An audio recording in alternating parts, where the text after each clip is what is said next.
All right, everyone, welcome back into another NBA DFS video. Got you guys covered here with kind of a crazy 10-game slate on this Friday. We already have some kind of questions coming in and comments coming in from a lot of regulars here. So we got Nick kind of wondering, is it going to be more of a stars and scrubs? It definitely can be. I mean, I'll let you take it from here. The Nick on the live stream, is this kind of your approach today? Is it going to be more of a stars and scrubs type of night for you? Yeah, I mean, honestly, for the rest of the season, any 10-game slate is going to be stars and scrubs just because we have so many guys out, not only with injuries, but teams tanking. There's players getting shut down for the year. There's value everywhere. Some of it we like, Mhm. some of it we don't. The interesting thing about this slate though is like in terms of true pay ups, we have Wemby, but like Luka's gone. There's no Jokic or Embiid on this slate. Giannis is out. So the stars you're getting to are more close to 10K than like the 11 or Mhm. 12K we see on other slates. So today, especially, 100% stars and scrubs. I mean, Kyrie and Dame are kind of priorities here. We also have Wemby, Tatum with a few guys out. There's a lot of good spots to look for studs. So yeah, I think you're going to want at least two in your lineup, and you might be able to fit three of these guys too if you're really finding good value.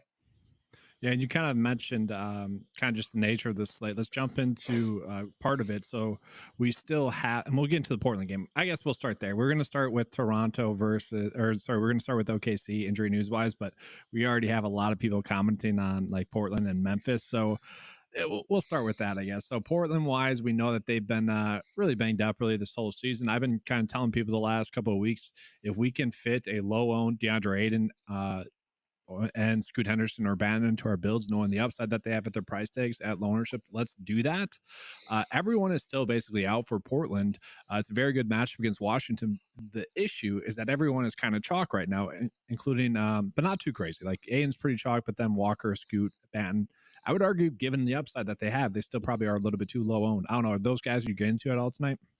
Yeah, I mean, I think you have to here. I mean, it's interesting. Banton's been the guy, even coming off the bench, but his minutes have come down a little bit. Like, we're not seeing the crazy ceilings we were seeing out of him last week. It's funny to speak in terms Mhm. of weeks. But yeah, I think him and both Scooter fine, like you said, a little bit under owned. I mean, the obvious play here is Aiton against this Washington front court, which he should definitely thrive against. Holmes is healthy, but not the type of player I'm ever worried about a center Yeah. facing. And then Jabari Walker, who I really didn't like much coming into the season, maybe as much as I should have.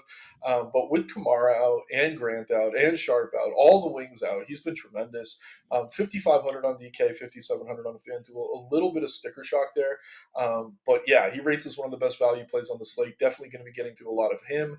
And then, yeah, I think you mix in the backcourt. But my favorite play here is Walker, honestly. And I do like Aiton a lot. There's just a lot of good centers tonight. But those two are my favorites. Find a mix in Banton and Henderson. I mean, even guys like Murray and Rupert look okay. But I Mhm. will say Walker's a core play for me tonight, and Aiton's pretty much a core play as well on both sides. Yeah, and then we'll get into kind of another kind of play here, or another game here with Memphis and Detroit. So I don't know. Do you want to go with Washington next, or should we get into Memphis? Because I get why people are saying Portland. Pretty good matchups for both. I mean, you got Portland versus Washington, Detroit versus Memphis. Do you want to touch on Washington or jump into Memphis? I mean, Washington's relatively healthy. I mean, we kind of know what we're getting with them. We could go to Memphis. They have Okay. everybody out. Yeah. Yeah, so we'll get into Memphis right now, and I was surprised at uh, just how chalky everyone is. At the same time, it does make sense. I guess what I'm more surprised by, and I'll pull up the ownership here, is more so the plays that I like. People are not on as much, and those are Jackson, Gregory Jackson, that is, and then Scottie Pippen Jr. A lot of people are going the cheaper route with Lamar Stevens, Jordan Goodwin. I don't know. What are your thoughts there? Like, are you who are you prioritizing the most?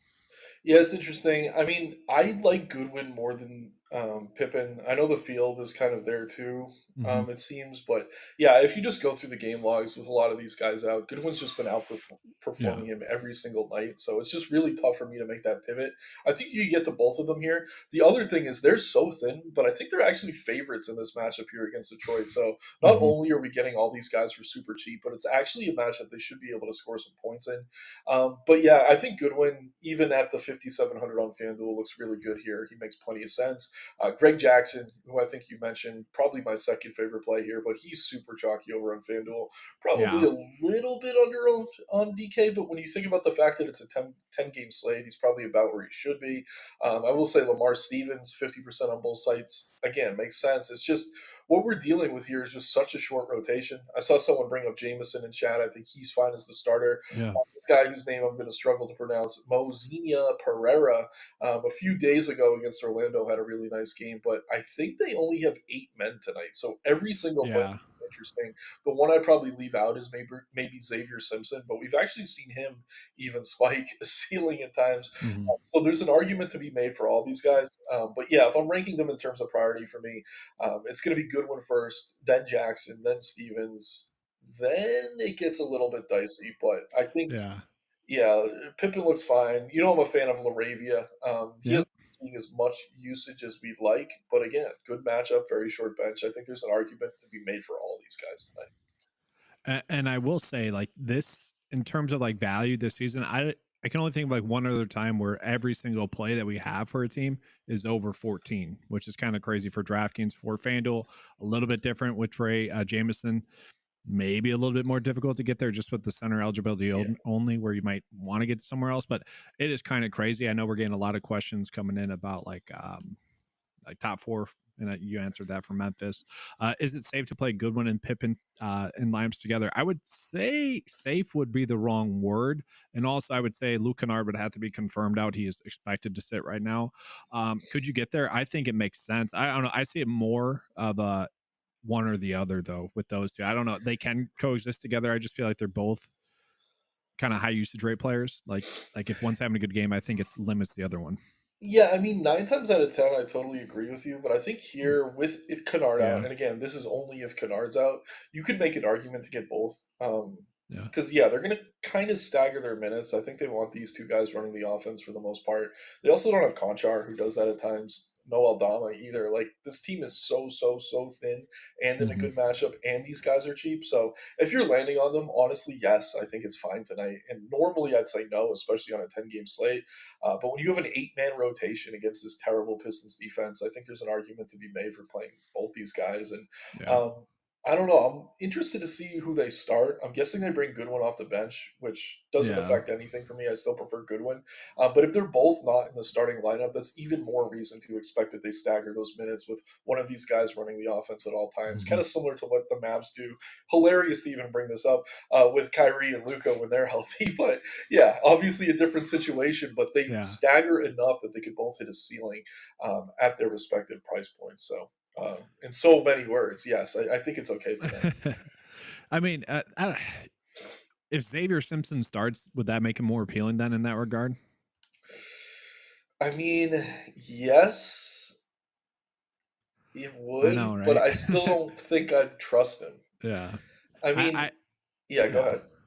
Well, I kind of want to bring up a comment that we got here because I don't know. I don't think it is a trap. So we got Powers saying that Piera is a trap, and then we got someone talking about Flynn and Sasser. We'll get into that, but I don't feel like he is. I just like we see players like this go off a lot late in the season. Now, if he only gets 23.5 minutes, maybe a trap, but at 6% ownership to get a value play at almost min price that could give you 20 fantasy points, I don't see that being a trap, if that makes sense. Like he's just not high enough owned. If he was 30% owned, sure, that could be a trap. But Yeah, no, like I if agree. he said, yeah, It depends on your definition of a trap. Like for something to be a trap to me, it has to be popular. A hmm 6% owned play, like you said, for very cheap, isn't really going to fall into that category for me. yeah, And he is a wing. I mean, he's kind of a swing man. He can kind of do everything. So I think he's going to get plenty of minutes here. We have him for 23. I honestly think that's a little bit conservative. I wouldn't be yeah, surprised if he played more. So yeah, again, he's not even making my top 5 Grizzlies to get to, so I don't know how heavy I'm going to be yeah. on him. Playing pretty light, honestly, still running MLB as well. So I don't know. I'm only playing a handful of lineups. I doubt I get to Pereira, but if you're playing a bunch, it does make sense to maybe mix him in at low ownership. Again, this whole team is chalky. He's not. I do prefer Pereira over Xavier Simpson. I will say that. Again, because we already have 2 guards here. Wing's a little bit thinner tonight. So let's get into kind of those Toronto questions, mostly about Malachi Flynn. And I'll say, man, I was super tilted on that slate where he went off. I don't know why I'm on. Sorry, Toronto. I need to get to Detroit. Because one, Cade Cunningham was ruled out like 2 minutes after lineup block. My best lineup had Cade Cunningham. In that lineup, I had AJ Green, who I kind of mentioned I thought was a great pivot off of a chalky Pat Connaughton. I really liked that he was min priced, and I felt like he was in a good spot to have that, and then just Malachi, like to be that in on a good call like that, and then just Malachi Flynn go off for 50. It was just like, oh my gosh, it's Yeah, just like man. so bad. I actually had Cade in a couple lineups, so I was tilting off that. And then Oh my going gosh. in like all week, I was on a couple shows with Chuck. Like I'd been talking up Flynn a lot, and like I Yeah. was never gonna play him on that slate as long as Cunningham and Sasser were both in. So like I wasn't heartbroken that I didn't get to him, but at the same time, I was like, man, like if this just shook out the way it should have a couple days ago, I would have really been Mm-hmm. sitting pretty. But I don't know, man. And honestly, tonight, no one's going there. Cade's out. So I don't Yeah. mind it, man. Like I'm kind of surprised he's not more popular, if we're being honest. So I'm right there with you. Like I've like had Cade Cunningham been ruled out before that, I would have been pretty much all in on that. And that's not just talking like hindsight's 2020. No, I would have been pretty high on him, and that was mostly due to pricing purposes. But you could argue he's still too cheap and he's still ranking out as the best value for them. And so I'm right there with you. This ownership seems vastly too low. I mean, we only have him projected to get 28 minutes, but on DraftKings where he's 4.5, like that just feels like a kind of an easy price tag to get to. Now I can see why people might not get there where they're going with some other plays and whatnot. But I don't know. I feel like Sasser and Flynn's ownership should be flipped. I kind of agree. And I'll say this. I mean, people aren't going to play him because they're like, oh, he's not going to go for 50 again. You don't Mhm. need him to go for 50 at that No. price. Like, he Yeah. can score 15 real points and exceed value pretty easily. So, like, Mm-hmm. yeah, I just think, I don't know. I'm honestly kind of surprised. I get that he's coming off the bench. I get that Sasser's in and Ivy's in. But, I mean, they're still missing a bunch of key Yeah. rotational pieces here. And you have to think coming off that game, they're going to at least get him his 25 to 30 minutes. So, I don't know, man. Like, am I expecting 50 points here? Absolutely not. But it's a great matchup again against Memphis. These teams are terrible. He's gonna get all the looks he needs, and yeah, I'm kind of surprised he's low owned. And the more I think about it, the more I'm sitting here like, maybe I should get him into that handful of lineups I'm playing because I don't think he was in Yeah. my initial builds, but I do like him a lot here. And just looking at it, last game against Memphis, 14 minutes, and he had almost 14 fantasy points. So if you give him 28 minutes, I'm not saying that's a direct correlation, but he should at least be able to get value at this price tag. Now, I will say there is one player that I believe recently signed. I think Jalen Noel signed with them, Uh, 10-day contract. It's late season stuff. Like to me, it wouldn't be too shocking to see maybe him get a look, and maybe that hurts out Flynn. I don't think that's likely, but I just want to bring that up. Like if Flynn fails, I think that'd be more so the reason they give someone like him a random look, which just does occur late season DFS wise. But with that, let's get into another spot that we have here, Milwaukee. So with Milwaukee, this again, I was very tilted last night because I called like Bobby Portis pretty sharp. I felt very tilting there. But yeah, so you got Giannis out, you got Bev out, you got Beauchamp out and Galloway. He doesn't play. But looking at it, Dame Lillard is extreme chalk at 8.9. We'll discuss that. Chris Middleton, not too chalky on DraftKings, extreme chalk on FanDuel. And then you got Bobby Portis, I would argue still too low owned. And then Brooke Lopez, vastly under owned. I still think that's a great leverage spot as well. So I don't know. I'm kind of in shock at the lack of ownership for a lot of these plays, honestly. Obviously, besides Lillard and I guess Milton on FanDuel, but let's get your takes on them.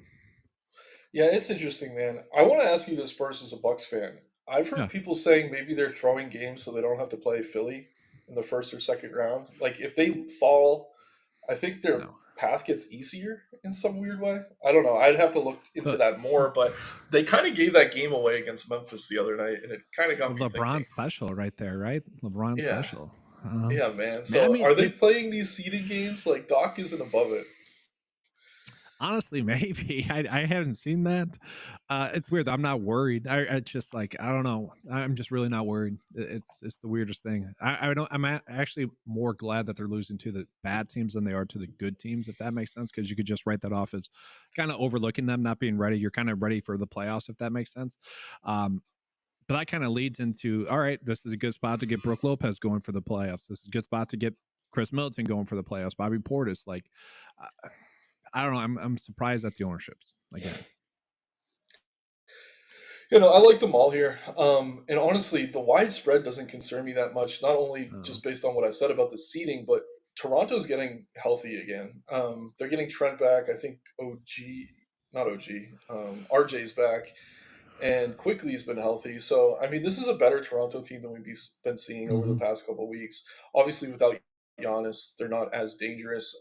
But yeah, I love Dame here. I mean, his ownership is competing with Kyrie. I think you can play both of Yeah. them fairly easily, Yeah. especially knowing Kyrie, I think, has shooting guard eligibility on both sides. But yeah, really do like Dame here. I saw someone comment that they thought Middleton was a little bit overpriced. I mean, 7,500 on DK, he kind of has to have a great game to hit that value. But I think on FanDuel at Uh, 7,100, he makes a lot of sense, and he's been playing really well. So I'm fine getting to both of them.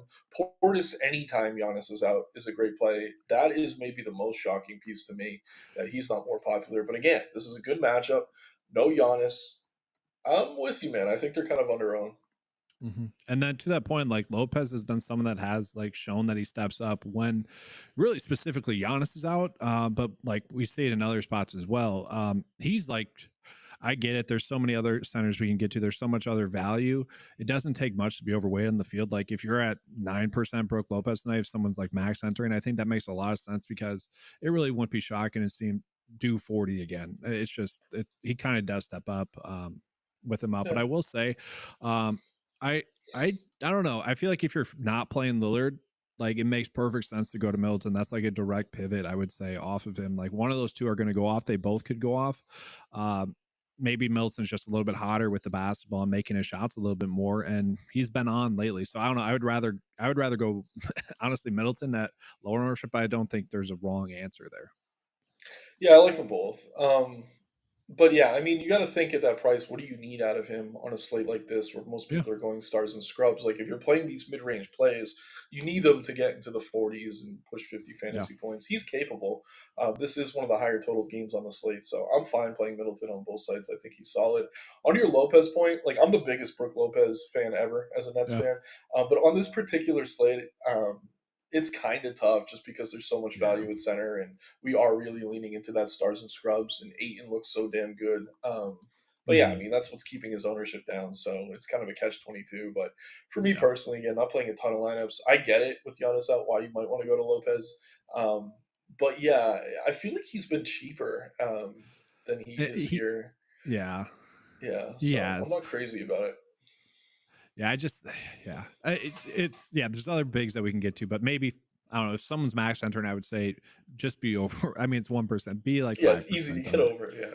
Yeah. So let's get into the other spot here. We kind of mentioned it a couple of times here with Kyrie as like the other kind of easy pay up tonight. So we got a comment about is Luca confirmed out as well. It's not been confirmed, but he is expected to sit. So part of that is also Josh Green is out, Derek Lively's out as well. So it's looking like Kyrie's going to be chalk. Uh, but then it's like figuring out who else could step up as well. Like everyone else is pretty low owned, and I feel like that's the spot we could get to. Maybe Axum, but I think maybe PJ Washington could be a good Bingo. GPP play. Yeah. Is that kind of your thoughts? Okay. Yeah, PJ's my guy here tonight. I like him a lot, man. He was so cold for a few weeks. He's a streaky player, but he's starting to hit his threes again. I mean, I'm pulling up the game logs here. He's hit 3+ threes in 3 straight games. The usage is back to where it needs to be. I mean, he's playing 35 minutes a night in competitive games, so obviously Kyrie is the biggest beneficiary here with Luca out of the lineup, but the Mavs are actually favored here. And PJ Washington, I think, is probably the other Maverick I trust.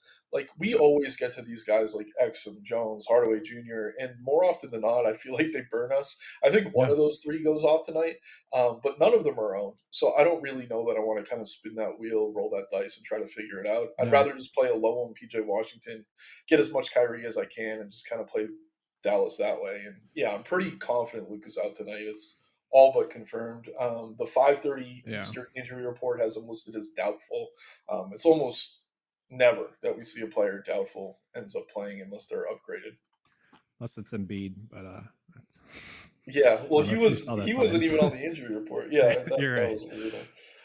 So yeah, the biggest question tonight is it kind of is Kyrie or Dame. Now Dame is much more high owned, and I kind of agree with that. Where are you at with that?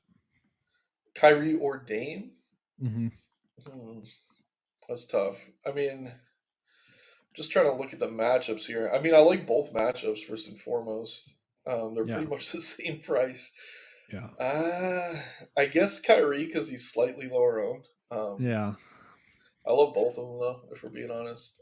Yeah. I think A that's fair. slight edge to Kyrie just because he's lower owned, but they're both tremendous plays here. I think that's definitely fair. So let's go ahead and get into. We got a bunch of spots. We're just basically talking about injuries, and then we'll give you guys a first look build. Obviously, we'll be happy to answer some questions as they come as well. But let's talk about OKC real quick. This is a quick one. SGA, Jalen Williams out. We've kind of seen this a bunch. Is there anyone that you directly want to get to, or are they all just kind of properly priced now? Yeah, I mean they're kind of properly priced, but I still don't mind getting to Giddy, especially on DK 7,500. There is some meat on the bone there. This is a good matchup for them, paced up against Indiana. So he's someone I'm fine with. I mean Wiggins has been Mhm. pretty good. Wallace has been okay. You can kind of mix those two in. I don't think I'd want both in the same lineup, but they're both Yeah. fine. Dort, a play I'm never getting to, but he's finally going to be low owned tonight, I think. So it's not the Yeah. worst like last piece in. Holmgren, fine, but again, I don't know. There's other centers I'm prioritizing. If there's anything here, it's Giddy, then maybe a Yeah. little bit of Wiggins and Wallace. Other than that, it's tough to trust anything unless the other Jalen Williams were to suddenly start, which I don't think we see here. Yeah. Indiana is pretty big though, so I'm keeping an eye on that. I made note to keep an eye on that. It wouldn't shock me if they did bring him into the starting lineup here. Um, but yeah, if it's going to be Giddy, Wallace, Wiggins, Dort, Holmgren, I'm interested in Giddy, maybe Wiggins and Wallace, but yeah, nothing's a core play for me here in so I few gotcha. words. Yeah. Gotcha. So let's jump into another game where we kind of already mentioned Washington a little bit, but we'll get into a little bit more as well. So they got their two bigs out as well. They got their three bigs out, really. Kyle Kuzma, Holmes, Bagley, and then you also have Tyus Jones and Shaman out as well. So Jordan Poole is kind of chalk. You have the min price value. Tristan, I just can't say his last name. He is out Vukovic, as well. Yeah. yeah, Yeah. He's sorry, he's priced up now as well. I still feel like you could get to him, but it doesn't feel great. I know he's 1% owned. I don't know. What are your thoughts on Washington tonight? Because it feels like we should be getting to more than what is being presented. I know it's a 10 game slate though. yeah. I love Poole and Denny. I didn't see that Holmes was ruled out earlier. Excuse me, I gotta refresh my data here, but Hmm. yeah, I love Poole and I love Denny. I love this matchup. So those are two I'd definitely be getting to. They're kind of priced where they should be, but at the Yeah. same time, I mean, if you're in that mid range, really, really high ceilings for both of them. Then as for the Vukovic dude, I've been pretty impressed by him.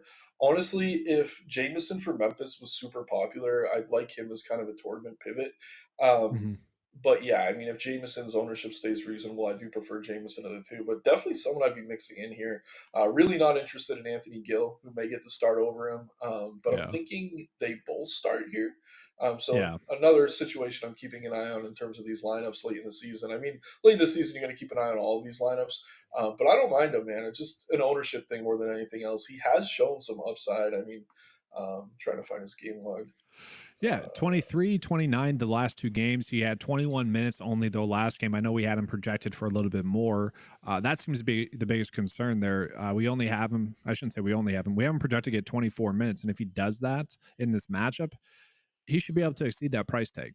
Oh yeah, those matchups he did well in too. The Lakers and the Bucks, two very tough Mhm. front courts Yeah. to score against. So yeah, Aiton, he's okay, but yeah, I think this is a more favorable matchup than those other two teams. So if he's starting, I do think I want to get to some. Mhm.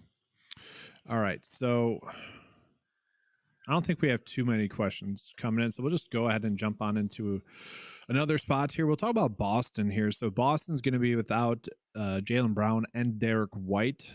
Get an okay matchup going against Sacramento in terms of scoring, 227.5. Kind of a game that could be a blowout. Tatum's becoming kind of high owned because of that, but we have seen spots in this where like someone like Al Horford can go off. Porzingis might be a little bit too low owned. And then obviously you got to deal with the guessing game, Pritchard or Sam Hauser as well. What are your thoughts there with that Boston news? Yeah, it's interesting. I think Tatum looks really good. Again, there's not a ton to pay up for on this slate. I think he's solid. Porzingis has been really, really flashing a high ceiling. I like him here. Yeah. Those two make sense if you can afford them. I'm not going to call either a top priority, because I'm prioritizing Dame and Kyrie. But those two Yeah. look really good here if you're trying to get a little bit different. We're expecting Hauser to start. I think he looks good here as value. But Pritchard off the bench, if no one's going to play him, I mean, his ceiling is just as high as those Memphis guards. So if you're looking for a way to get different, I think he makes a lot of sense. Hmm. Not going to get to any Horford, I will say that. Um, but yeah, I Okay. mean, Tatum, Porzingis, really, really like them if you can afford them. And then fine with Hauser. But yeah, I'm kind of liking Pritchard as maybe a sneaky play. But again, it would take me a lot of lineups to get there. I'm only playing a handful Yeah. tonight. That's more of an MLB Yeah. strategy. Yeah. I get. So is that why you don't like Horford as well? Because like I'm just looking at him like that makes like GPP wise, yeah, I think he makes for a great play, but The issue with limited. Horford for me is whenever he's next to Porzingis, he kind of disappears.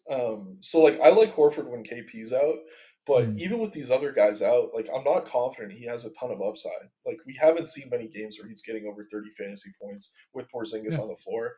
So if both of them are starting, I mean he's probably going to get a few extra minutes, but his rates go down next to Porzingis, and I don't know that that changes much with White and Drew out. So I get it at the price. I mean, it's tempting, but for me, I'd rather just get up to Porzingis if I'm playing a big for Boston. Again, we just haven't seen tons of upside out of Horford, and on a 10-game slate, you need upside out of almost all of your plays. Yeah, no, that makes perfect sense. Kind of last question with Boston. So we mentioned we like Flynn still. We're kind of shocked at his ownership. I guess which one would you like better, Pritchard or Flynn? Man, that's tough. I think there's similar plays here, honestly. Yeah, I lean Flynn slightly just because at the ownership. yeah, If either was popular, I'd tell you to play the other, but neither are. So I do slightly prefer Flynn. I think he just has more upside there with such a thin Detroit rotation. yeah, Boston, obviously, if this is a competitive game, he's going to be kind of in the backseat to guys like Tatum, etc. So yeah, I slightly prefer Flynn. But if we suddenly see Flynn is chalk, then I'd be pivoting to Pritchard a lot. yeah. Last spot, like injury news wise, that I kind of want to mention and get your thoughts on is going to be the Spurs. So I bring that up because they're going to be without Keldon Johnson, Barlow, and Osman as well. So with that, we actually saw Sandro get a decent amount of run. He played pretty well. He's not as chalky as I thought he would be on both sites. I know FanDuel makes sense. You can only, the one's position eligibility being center. I'm kind of shocked that he's not higher owned. I know the DFS community loved him last year at times, and I'm just a little bit shocked at that ownership. Is it because maybe they like Zach? No, it's not. Zach Collins is 0% owned, projected to get 20 minutes. So I don't really know. I felt like he was going to be chalkier. I don't know where you at with that. Do you like Zach Collins as a pivot? Do you like Sandro a lot, or kind of where you at with that? I don't like Zach Collins much as a pivot. I don't mind Sandro at his price. He is priced up a bit, but it's almost an identical situation to what we were just talking about with Boston. So Yeah. when he's on the floor with Wemby, I mean, Wemby's going to be the guy. He's going to be the guy crashing the boards. He's Hmm. going to have a ton of usage here. So I like that Sandro's getting minutes. He's still going to be a pretty good fantasy point per minute producer, but we've seen Pop capping him at 24. I don't know if we can ever project him for more than that this season. Yeah. So if you're getting 24 minutes out of a guy who's just around a fantasy point per minute player. Like his upside's 25, maybe 30 fantasy points, which is what you really need to take down a tournament. So I think he's good at low ownership, but I don't think he's great just because that ceiling's capped with Wemby on the Yeah. floor and that Pop doesn't seem to want to play more than 24 minutes. Hmm. Yeah. So do you like Wemby as a pay up? He's really the biggest pay up really on the slate in terms of it's just in general. I don't know. Do you like him? Yes. Okay. In so few words. I mean, Wemby's just been outstanding. I mean, I don't know, man. He's taken a big leap these last few games. I mean, with Sochan out the past week or so, we've seen his usage go even higher. And yeah, Mhm. no Keldon Johnson helps. He's doing everything here. Not the best matchup against New Orleans. I know Ingram's out. It's still a good defensive team. But yeah, I mean, he's been putting up numbers against everyone. We saw him have a huge game against Jokic, the Knicks, Golden State, all good defenses. So I'm not afraid to play him against good defensive teams, and that's Yeah. what we're getting here with the Pelicans. And yeah, the other good thing too is, I mean, the minutes have been up. We saw him get up to 37 against the Knicks, Yeah. 33 last time out against Denver. I don't know that we can project him there, but just knowing he has that upside makes me more comfortable playing him here on a slate again, where we're lacking guys in that 11K range. So totally fine getting to Wemby tonight. Really, really do like him if you can find a way to fit him in. Yeah, honestly, compared to like I feel like Kyrie's kind of safe at his price, but like in Yeah. terms of like giving you more than their salary. I feel like Wemby, I know it's like 2K difference, but I feel like Wemby presents that opportunity a little bit greater than like Kyrie. Yeah, certainly more than Kyrie. Yeah, it's interesting, and he's lower owned than Yeah. Kyrie and Lillard, and Tatum's ownership's up a little bit now too. So yeah, if you're saying those four are kind of the pay ups to get to on this slate, Mhm. he's the lowest owned of the bunch. So just getting to him is going to make you different. And we'll just kind of pivot into that. Really, the only other news item we're waiting on is if Zion's active or not. That could change something. It is a later game.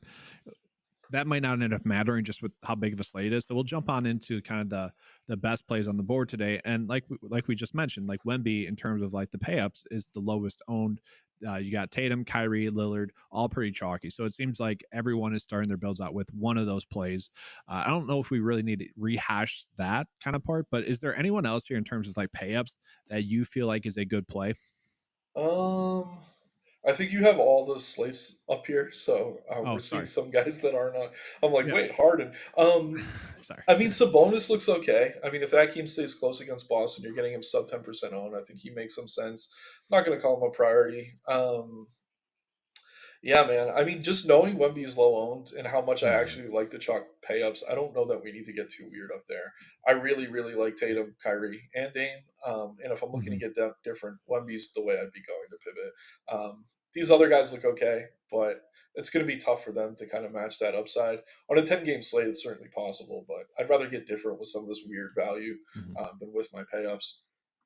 And Power just mentioned we got Giannis confirmed out, so solidifies Dame and Milton. So other than that, kind of an interesting thought. So are we just not going to be on Houston now that they really don't have anything to play for because like they're not getting any ownership? Jalen Green was someone people are like hammering, and same thing with Fred VanVleet. He was getting like a decent amount of ownership most nights, and now everyone's just done with them. I think it makes sense. Like I'm there, especially against Miami. Yeah, I don't like the matchup. Adoka really flamed them in the post game too. He He's like, did. these guys did not show up, and I don't know. If you're playing anything from them, it's probably the young guys. I mean, Jalen Green's still going to have upside. Mhm. Cam Whitmore, I know he had a good second half. Started out the game really poor last time out.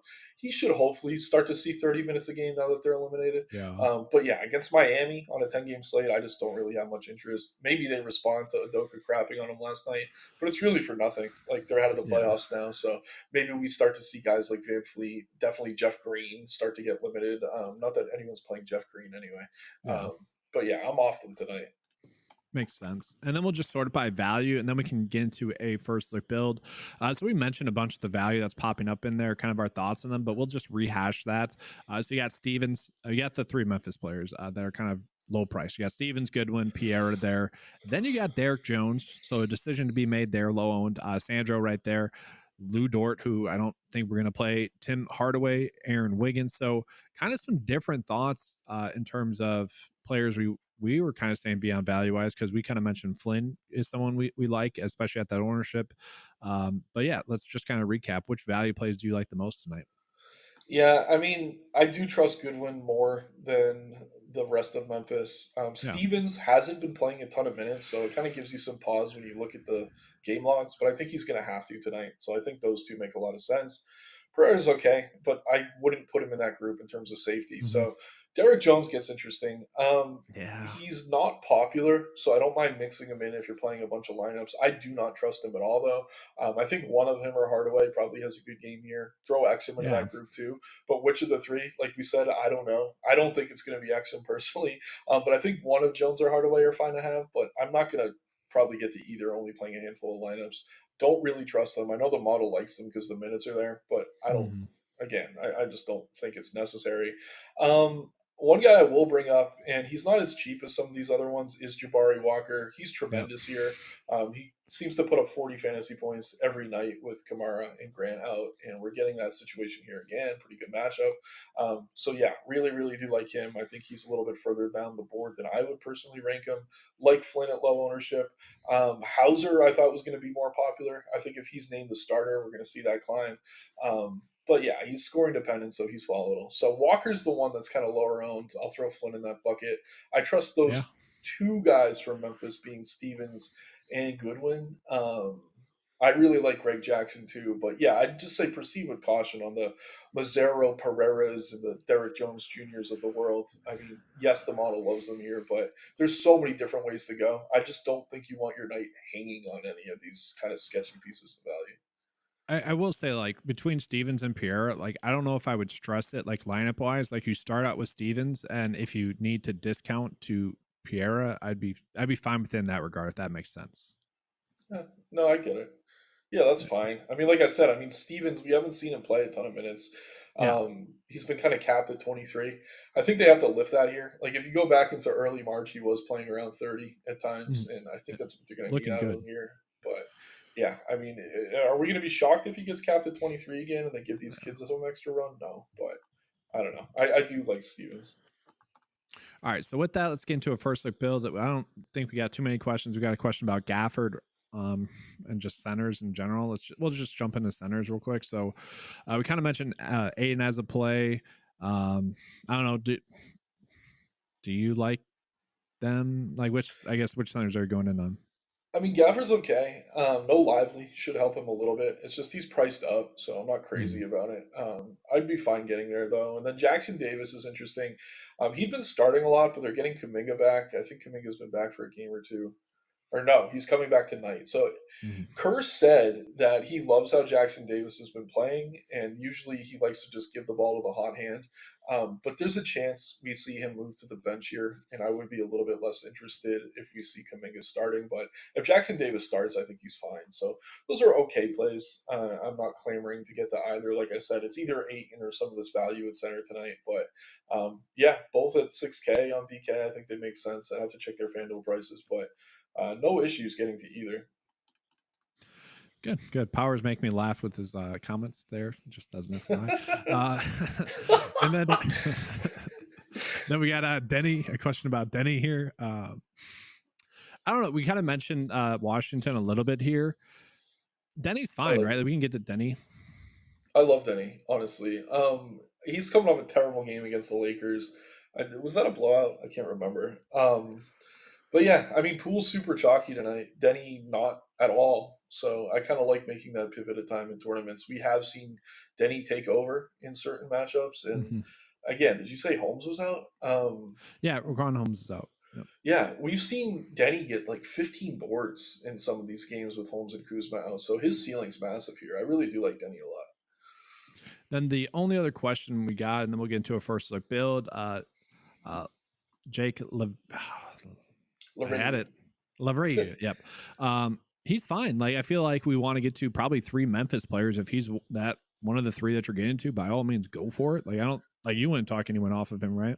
No, I love the 4 5K. And like in watching Memphis more than any sane person should, I really like what I've seen out of him this season. I've just Yeah. been kind of waiting for the opportunities. And maybe tonight he's a guy who gets extended run at his price, lower ownership than some of these other guys. I actually like him a lot. He can do it all. So yeah, fine getting to some Jake Laravia here.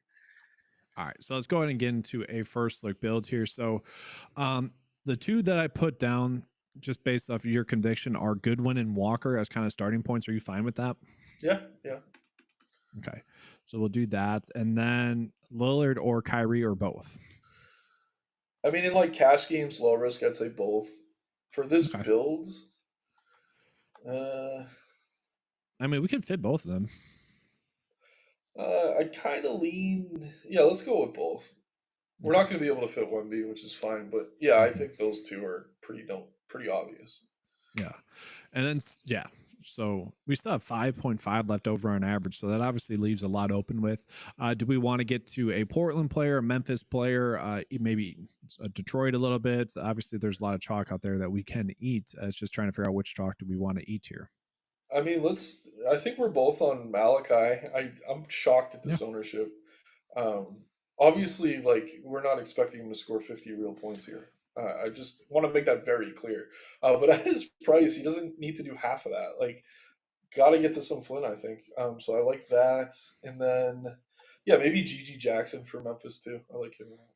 Yeah, that'd be the one I would prefer, and I like that we can get him as a small forward. So yeah, I'm right there with Exactly. you there. And then center wise, I don't know. Center is so difficult. I do kind of want to get to two centers tonight. At the same time, we have so much value everywhere that I don't know if we exactly need to prioritize it. So we could get to Aiden, who's kind of chalk. Trey Jameson, we got Stevenson there that could play maybe at the power forward. I feel like it's very open, and maybe this is a spot where you could maybe get a little bit unique to get to. Obviously, not for this build. Wemby, again, I kind of mentioned Brook and GPPs a little bit, but like we don't need to do that for this build. What do you prefer? Do you prefer trying to get to Aiden? Do you prefer maybe putting a power forward in the center spot? I mean, we got 8, and if we can fit 8 and see what's left, I'm fine with it. Mhm. I think On so. Yeah. what are we left with here?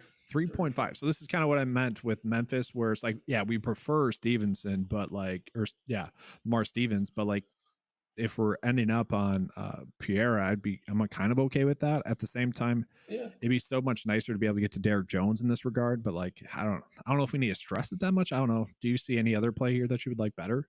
Let me see. I'm kind of zooming in. Yeah, Yeah, it's kind of gross. I will.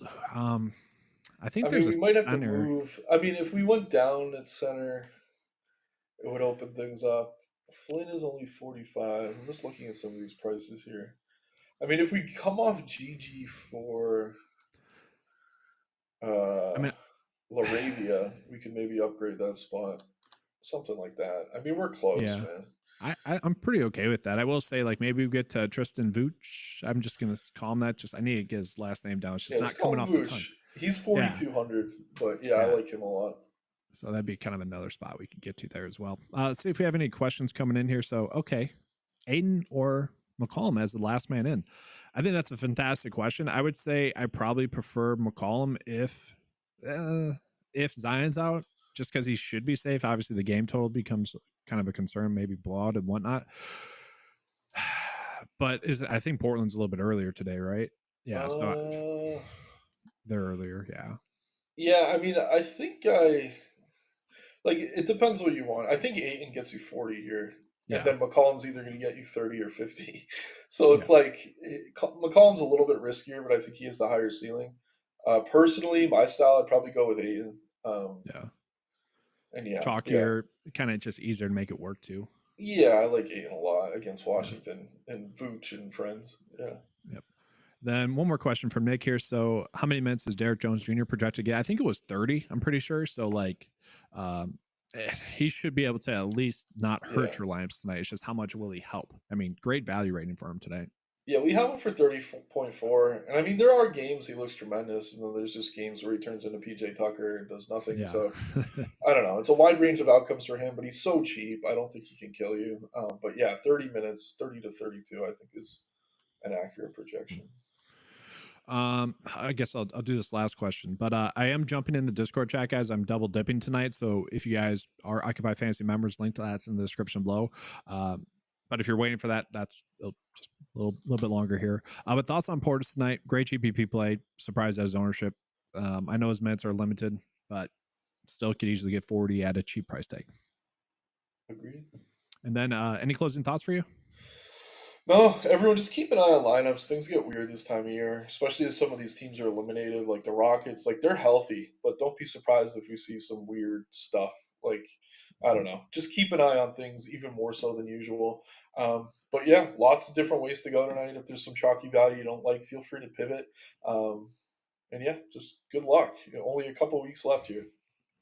Yeah, I kind of like late season NBA DFS. It's more fun, but also It's difficult. chaos, but yeah, I mean, it's Yeah. fun. It is definitely fun, but then you like think about some of these guys. I mean, Malachi Flynn's 50-point game is a Yeah. pretty good example. Like we've Yes. liked him as a player, but I don't think any of us were expecting that. I mean, we go back. Terrence Ross had a 50-point game this time of year, a couple years back. Yeah.